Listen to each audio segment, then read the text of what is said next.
নমস্কার বন্ধুরা, আমি অরিন্দম চলে আসলাম আজকে এই মুহূর্তে 2014 সালে প্রাইমারি টেট নিয়ে বিরাট বড় একটা গুরুত্বপূর্ণ আপডেট। আশা করি আপনারা থাম্বনেল দেখেই আপনারা বুঝে গেছেন আজকের ভিডিওটা কি হতে চলেছে। 2014 সালে প্রাইমারি টেট কি আদৌ কি বৈধ, প্রশ্ন তুলল কলকাতা হাইকোর্টের বিচারপতি। সো বন্ধুরা, ভিডিওটা কিন্তু খুব ইনফরমেটিভ এবং খুব গুরুত্বপূর্ণ হতে চলেছে। সো ভিডিওটা কিন্তু কেউ স্কিপ করবেন না। আপনারা কিন্তু সবাই জানেন ইতিমধ্যে প্রায় 26,000 শিক্ষকের এসএসসি শিক্ষকের চাকরি বাতিল হয়ে গেছে। কিন্তু এরপরে কিন্তু প্রশ্ন উঠতে শুরু করেছে যে এই যে 2014 সালে প্রাইমারি টেট এটাও কি আদৌ কি বৈধ। সো ভিডিওটা কন্টিনিউয়াসলি করুন এবং আপডেটটা জেনে নিন। 14 টেট কি বৈধ? 2016 এসএসসি প্যানেল বাতিলের পর বিরাট প্রশ্ন তুলে দিল কলকাতা হাইকোর্ট।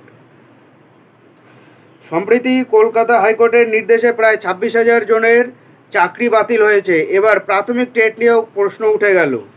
2014 টেট কি বৈধ? শুক্রবার এই মামলায় রাজশেখর মান্তার পর্যবেক্ষণ, সিবিআই রিপোর্টে ওই পরীক্ষা নিয়ে অনেক অনিয়মের কথা উঠে এসেছে। বিচারপতি মান্তা জানতে চেয়েছেন, প্রাথমিক শিক্ষা পর্ষদ কি কখনো আদালতে পাস এবং ফেল প্রার্থীদের তালিকা জমা দিয়েছে? সেই তালিকা আদৌ জমা দেওয়া সম্ভব কিনা তাও জানতে চেয়েছেন বিচারপতি রাজশেখর মান্তার। বিচারপতির পর্যবেক্ষণ, প্রাথমিক টেটের ফলাফল সংক্রান্ত ভুয়ো ওয়েবসাইটে যাদের নাম ছিল এবং যারা ভুয়ো ইমেলের ভিত্তিতে চাকরির জন্য টাকা দিয়েছেন তাদের কি অযোগ্য বললে গণ্য করা যেতে পারে? তবে আদালত কোনো সিদ্ধান্তে পৌঁছায়নি। এ নিয়ে পর্ষদ সহ সব পক্ষের মতামত জানতে চেয়েছেন এবং জুন মাসের শেষে ফের এই মামলার শুনানি হবে। এই নিয়ে বঞ্চিত চাকরি প্রার্থীদের অন্যতম আইনজীবী বিক্রম বন্দ্যোপাধ্যায় মনে করেন, কারা টেট পাস করেছিলেন এবং কারা টেট পাস করেনি তা পর্ষদ বলতে পারছে না।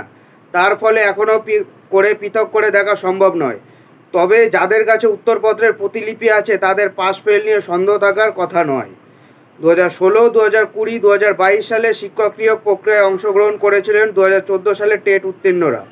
প্রায় 70,000 প্রাথমিক শিক্ষক নিয়োগ হয়েছে। এর আগে 17 দফা অনিয়ম এবং যোগ্য অযোগ্য প্রার্থীদের পৃথক না করতে পারার জেরে 2016 সালে স্কুল সার্ভিস কমিশন এসএসসি নিয়োগের গোটা প্যানেলটাই বাতিল করে দিয়েছে কলকাতা হাইকোর্টে দেবাংশু বসাকের ডিভিশন বেঞ্চ। এবার 2014 সালে প্রাথমিক টেট মামলায় সেই একই সমস্যা কিন্তু বারবার সামনে আসছে। শুক্রবার ওই মামলার বিচারপতি পর্যবেক্ষণ, সিবিআই রিপোর্টে এই পরীক্ষা নিয়ে অনেক অনিয়মের কথা উঠে এসেছে। প্রাথমিক শিক্ষা পর্ষদ টেট পাস করা এবং ফেল করা প্রার্থীদের আলাদা করতে পারছে না। বিচারপতি প্রশ্ন, সেই ক্ষেত্রে ওই পরীক্ষা কি আদৌ বৈধতা থাকতে পারে? এখন দেখার এই মামলাটি শেষ পর্যন্ত কোথায় গিয়ে দাঁড়ায়। তো আমি আরেকটা কথা বলে দেবো যে আগামীকাল কিন্তু আজকে কিন্তু এই যে এসএসসি 25,000 শিক্ষকের যে চাকরি বাতিল হয়েছে মামলাটা কিন্তু সুপ্রিম কোর্টে উঠবে।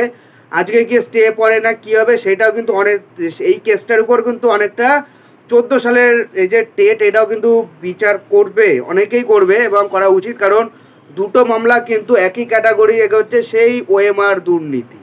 ওএমআর নেই, কে পাস করেছে ফেল করেছে, এসএসসিও দেখাতে পারেনি, পর্ষদও দেখাতে পারছে না। সো এটা আজকে কিন্তু অনেকটা ক্লিয়ার হবে বা হতে চলেছে। সো বন্ধুরা, চ্যানেলটা সাবস্ক্রাইব করে রাখুন পরবর্তী আপডেট পাওয়ার জন্য। নমস্কার বন্ধুরা, ভালো থাকবেন সবাই। নমস্কার, জয় হিন্দ।